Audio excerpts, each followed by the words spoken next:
Lectura bíblica según el profeta Jeremías, capítulo 32. La palabra de Jehová que vino a Jeremías el año 10 de Sedequías, rey de Judá, que fue el año 18 de Nabucodonosor. Entonces el ejército del rey de Babilonia tenía sitiada a Jerusalén, y el profeta Jeremías estaba preso en el patio de la cárcel que estaba en la casa del rey de Judá, porque Sedequías, rey de Judá, lo había puesto preso, diciendo: ¿por qué profetizas tú diciendo, así dice Jehová? He aquí que yo entrego esta ciudad en manos del rey de Babilonia y la tomará. Y Sedequías, rey de Judá, no escapará de las manos de los caldeos, sino que de cierto será entregado en manos del rey de Babilonia, y hablará con él boca a boca, y sus ojos verán sus ojos. Y hará llevar a Sedequías a Babilonia, y allí estará hasta que yo le visite. Y si peleáis contra los caldeos, no os dirán bien, dice Jehová. Dijo Jeremías: palabra de Jehová vino a mí, diciendo: he aquí que Anamael, hijo de tu tío Salum, viene a ti diciendo: cómprame mi heredad que está en Anatot, porque tú tienes derecho a ella para comprarla. Y vino a mí Anamael, hijo de mi tío, conforme a la palabra de Jehová, el patio de la cárcel, y me dijo: compra ahora mi heredad que está en Anatot, en tierra de Benjamín, porque tuyo es el derecho de la herencia, y a ti corresponde el rescate. Cómprala para ti. Y entonces conocí que era palabra de Jehová. Y compré la heredad de Anamael, hijo de mi tío, la cual estaba en Anatot, y le pesé el dinero, 17 siclos de plata. Y suscribí el documento, y lo sellé, y lo hice certificar con testigos, y pesé el dinero en balanza. Tomé luego la escritura de compra, sellada según el derecho y costumbre, y la copia abierta. Y pasé la escritura de compra a Baruch, hijo de Nerías, hijo de Maasías, delante de Anamael, el hijo de mi tío, y delante de los testigos que habían suscrito la escritura de compra, delante de todos los judíos que estaban en el patio de la cárcel. Y di orden a Baruch delante de ellos, diciendo: así dice Jehová de los ejércitos, Dios de Israel: toma esta escritura de venta sellada y esta escritura abierta, y ponlas en una vasija de barro, para que se conserven muchos días. Porque así dice Jehová de los ejércitos, Dios de Israel: aún se comprarán casas, heredades y viñas en esta tierra. Esto es palabra de Dios. La semana pasada estuvimos conversando sobre el profeta Jeremías. Y realmente, para algunos de ustedes que no estuvieron con nosotros, nos gustaría hacer un breve recuento del momento donde se produce este evento, que es el mismo contexto histórico donde se desarrolla el texto que hablamos la semana pasada. Jeremías es un profeta que todo su ministerio lo desarrolló en Jerusalén, y fue una persona llamada por Dios desde su juventud, que desarrolló su ministerio por cerca de 40 años, desde el rey Josías hasta este rey del cual está hablando el texto, que es Sedequías, que es el hijo menor de Josías. Este rey realmente había sido puesto por el rey Nabucodonosor después que él se llevó en su primera deportación a toda la aristocracia, a los artesanos, a gente del ejército, lo puso como si fuera un títere allí en Jerusalén. Y la situación que habla esta narración no es otra que la misma que habíamos visto la semana pasada. Un pueblo que está primeramente viviendo con miedo. Algunos quieren combatir a los caldeos, otros quieren alianzas con Egipto. Y en medio de todo esto, la realidad es que hay un rey que ha recibido palabra de parte de Dios a través del profeta Jeremías, y al rey no le gustó lo que estaba oyendo. Así que como no le gustó lo que Dios le dijo, y lo que le dijo la verdad que no era bonito, era profecía dolorosa para su corazón, y lo que hizo fue poner preso al profeta. Porque había una serie de profetas a su alrededor y de gente a su alrededor que lo que le decía endulzaba sus oídos. Y ayer como hoy es más grato escuchar lo que endulza los oídos, aunque no venga de parte de Dios, que lo que viene de parte de Dios y realmente nos duele.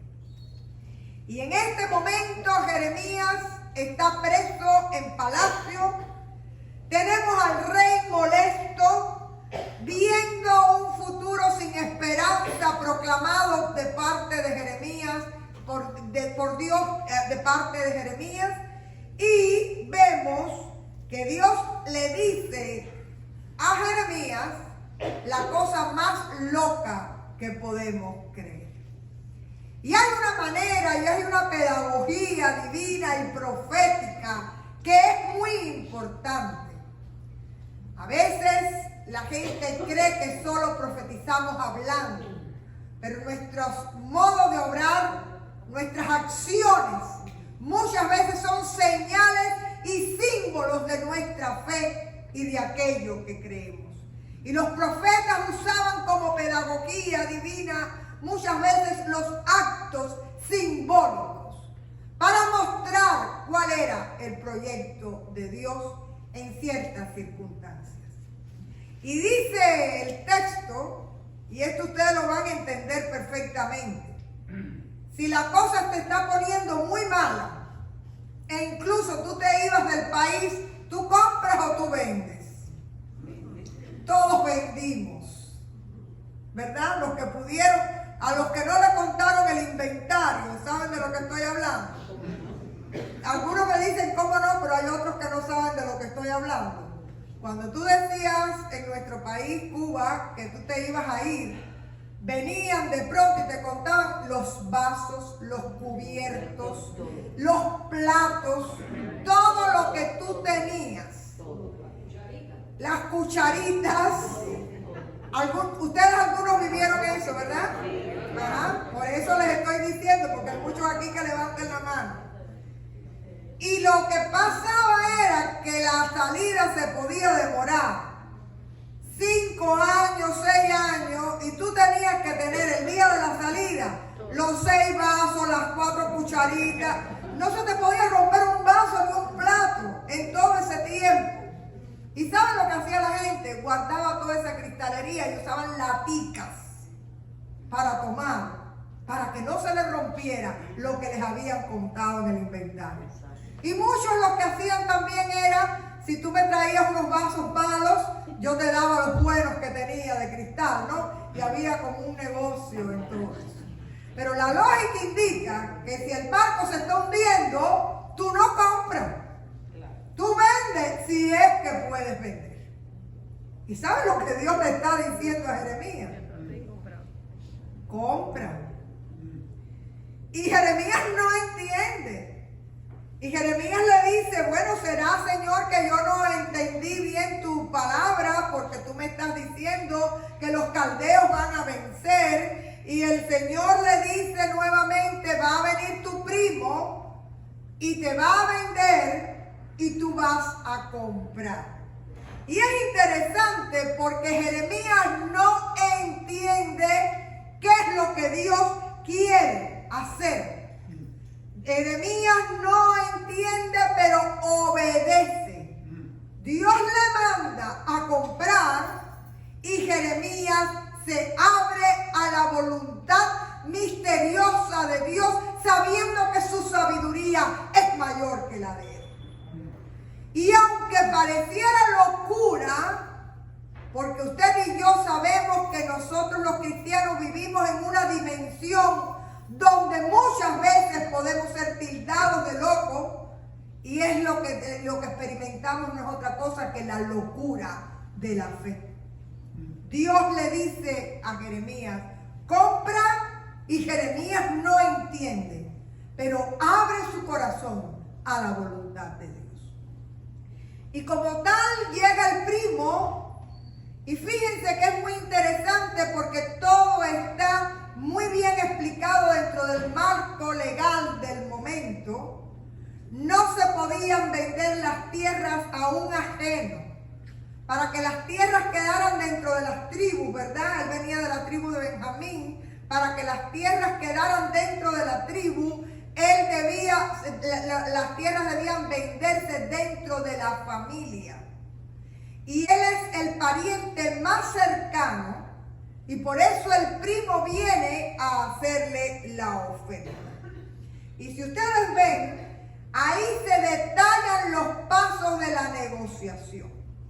Dice cuánto costó: 17 monedas de plata le costó el terreno a Jeremías. Lo hace frente a testigos, quiere decir que lo hace públicamente. Por eso los actos simbólicos eran testimonio de la locura de la fe de aquellos que creían en su Dios. Y dice que allí hay testigos, se firma la escritura, se sella, él paga el precio y hay 2 copias. Las cosas se hacían muy bien hechas en aquel momento, ¿bien?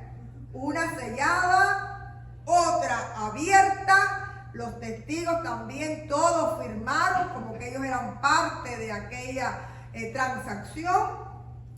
Y con la misma manda Jeremías, él tenía su secretario, ¿verdad? Su escribano, Baruch, y le manda a terminar todo el proceso y a guardar en vasijas de barro esos escritos para que duraran.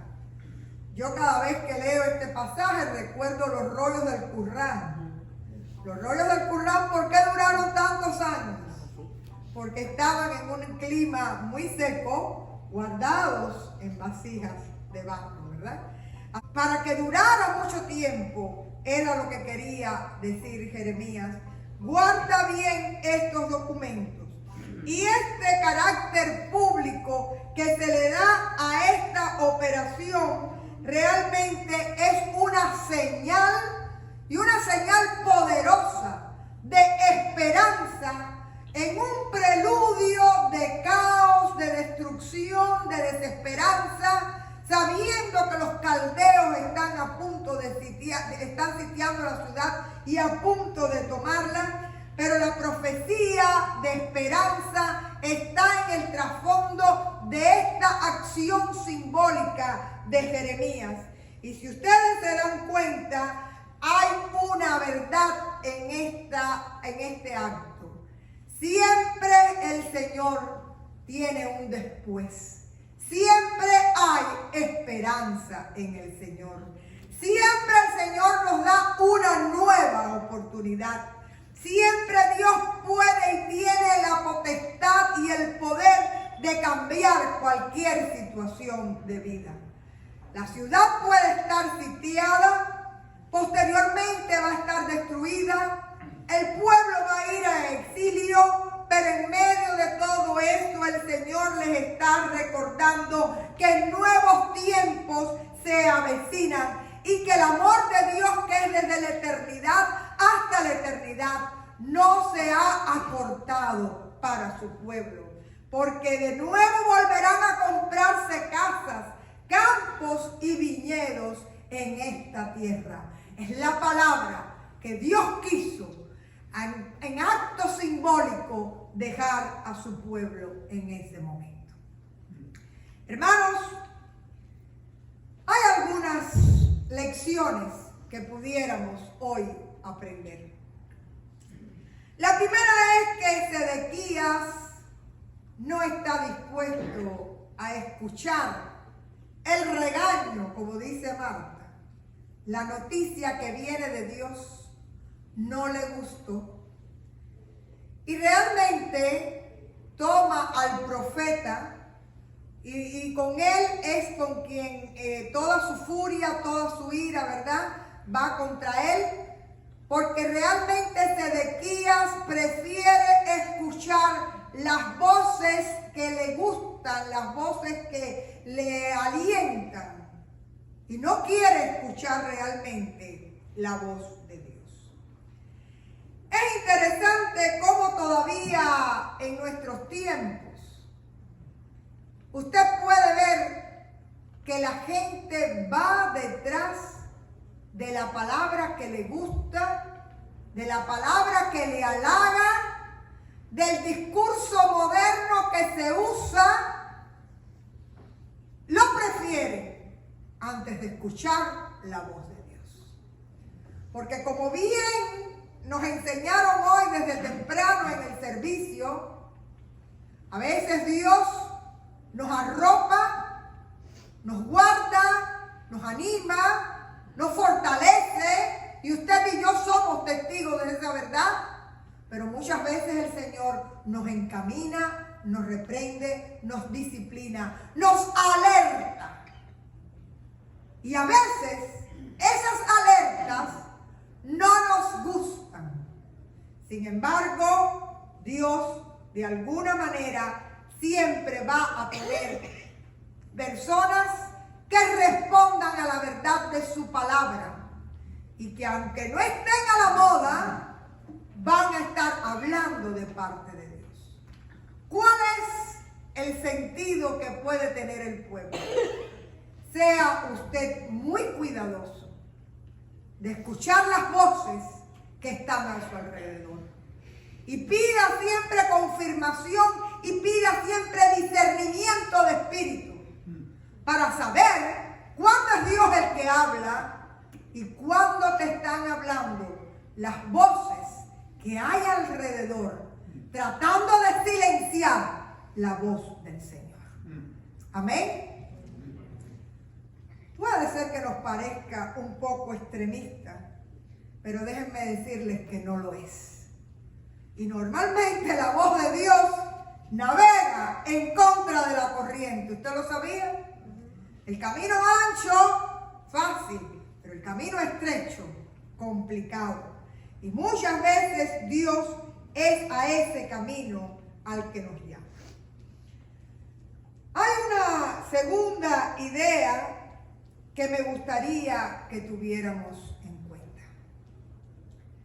Hay situaciones inciertas en las cuales usted tiene que cambiar los espejuelos espirituales y recordar el texto de 2 de Corintios 5:7, porque por fe andamos y no por vista. Por fe andamos y no por vista. Para muchos, el 2020 terminó y usted creyó que el día 1 de enero ya íbamos a cambiar la realidad. Y usted en estos pocos días que llevamos de año nuevo, 17 días, se da cuenta que realmente los tiempos siguen siendo inciertos. Que realmente el temor puede paralizar a la gente. Que realmente no hemos pasado la página y se hace difícil mirar con esperanza y con claridad el porvenir. Y como estuvimos presentando en medio de todo esto, la locura de abrir un daycare.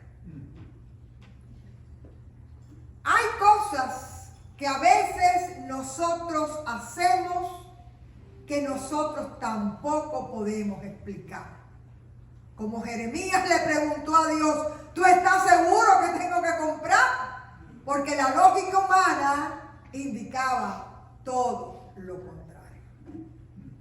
Pero cuando usted anda por fe, usted sabe en quién cree y en quién descansa y quién es el soberano y quién es el que conoce y quién es el que va a cerrar puertas y va a abrir puertas y quién es el que va a enderezar sus sendas y hacer sus caminos. ¿Cuántos le dan la gloria a Dios? Porque eso no es solo como institución, eso es también en tu vida personal. Puede ser que haya situaciones en las cuales tú no entiendas lo que estás viviendo, pero lo único que nunca puede faltarnos es la seguridad del amor y de la fidelidad de Dios. De que en Dios siempre tenemos esperanza y que cuando esperamos y creemos en Él obra siempre en su tiempo perfecto para bendecir a su pueblo. A Él sea la gloria. Aleluya. Así que yo creo que parte de lo que tenemos que aprender a hacer en este nuevo año que no mejora es aprender a andar por fe. Recordar que Dios siempre va a ser un Dios fiel y es el Dios de la esperanza. Recordar que nuestra acción también tiene que ser profética.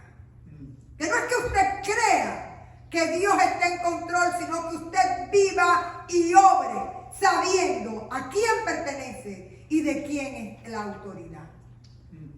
Usted no hace nada con decir yo creo que el Señor todo lo puede, está en control y que su palabra y su acción sea de temor, sea realmente pusilánime, sea una acción que en vez de ministrar para bendición, paralice a aquellos que le rodean.